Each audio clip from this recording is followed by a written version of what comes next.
The all-party parliamentary group on prostitution and the global sex trade has launched an inquiry into pop-up brothels. The phrase started to appear in the media last year. Devon and Cornwall police warned property owners to be vigilant about their holiday houses being used by prostitutes. Sex workers were renting flats in Newquay and other seaside towns for short periods before moving on to the next place, often using Airbnb or holiday letting companies.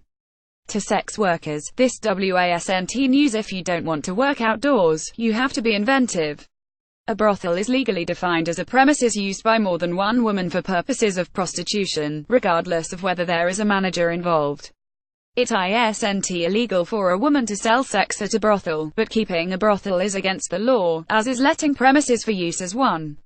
Sex workers are vulnerable to eviction, so they must keep their work secret or work elsewhere. On the street, they are at a much greater risk of violence. Working in a brothel run by someone else is likely to involve a high level of exploitation and a total disregard for basic labor rights. Women caught up in brothel raids who might well be trafficking victims are often arrested for immigration offenses and rarely given appropriate advice or support. The police confiscate any money they find during a raid under the Proceeds of Crime Act, effectively depriving exploited workers of the little money they've been able to earn. The APPG inquiry aims to shine a spotlight on the hidden world of the off-street sex trade. It will focus on the role of organized crime in setting up temporary brothels around the UK to sexually exploit women for profit. It isn't clear why temporary brothels should be of particular concern, unless in response to the recent media interest in them.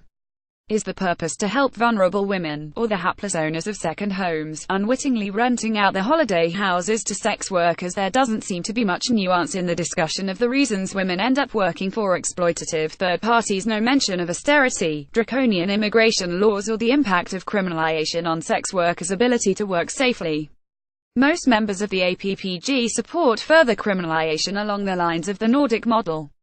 Sex workers have consistently tried to frame the never-ending debate over their lives in a way that prioritizes the safety of exploited, marginalized women, but they are all too often ignored.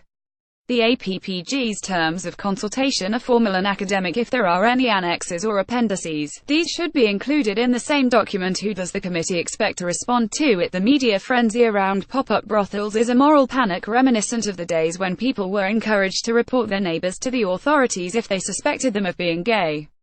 Gay men who called the police to report a break-in could find themselves being done for gross indecency, as happened to Alan Turing.